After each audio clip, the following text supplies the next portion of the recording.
Sheviit Perek Hey Mishnah Zayin, seventh Mishnah in the 5th chapter of Sheviit. We're continuing studying a number of Mishnayot that deal with what is a religious person permitted to do or not permitted to do in a way that would not aid or abet someone who's violating the halakha.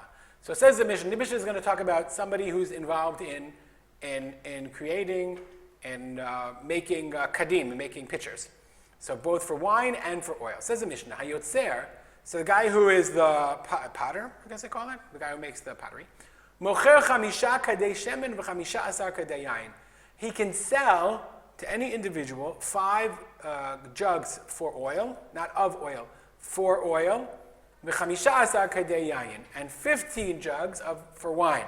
And the Bartanura says, afilu lechashud al hashvi'it, even if something's chashud al shvi'it. Remember, you're allowed to, I'm not allowed to, I'm also encouraged to go into my neighbor's vineyard and pick grapes. But I'm only allowed to pick what I'm going to use. I'm not allowed to pick to store, and I'm not allowed to pick to sell. Certainly not the otzar, okay, and for storage.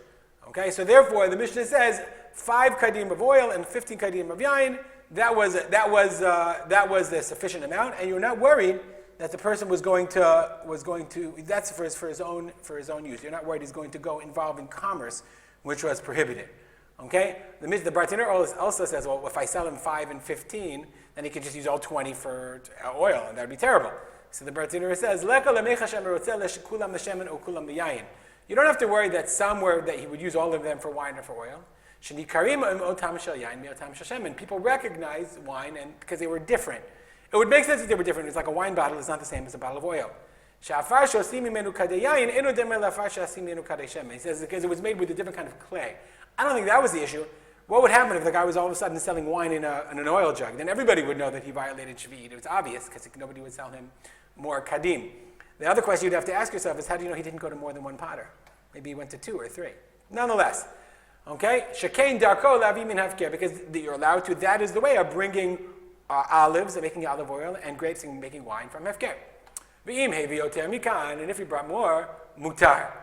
If he brought more than 5 kadei shemen and 15 kadin of wine, mutar. The wine and the oil are permitted. I.e., even though that was the normal amount, they were allowed to take a little bit more b'di avad. But the chachil, you can't take more than that, and therefore the yotzer, the potter, was not permitted to sell more than that.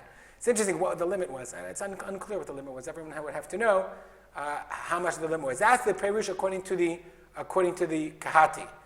Okay. The Tosaf Yontov says, "Mutar limkor lo kelim lifi ma shehevi."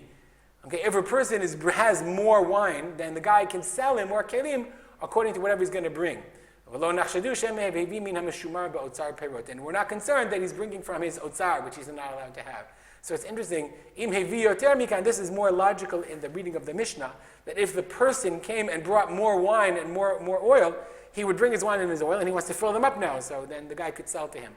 So according to either explanation, whether you're the person keep collecting the oil and the wine, or you're the yotzer, you're the potter who's selling him, more is permitted. What the limit was, I don't really know.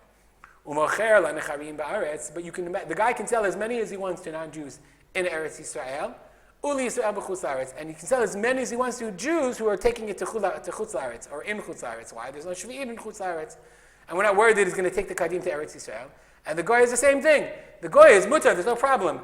And we're not choshesh, we don't have the worry that he's going to go back and sell them to the Jews who want to violate the halakha. That's too much of a stretch, and it's not our concern. We'll stop here. If you have any comments or questions, please feel free to contact me here we are, or there we were, at rspolter@gmail.com. And we'll dedicate the learning to the memory of my father, Harav Simcha ben Yitzchak Kalman.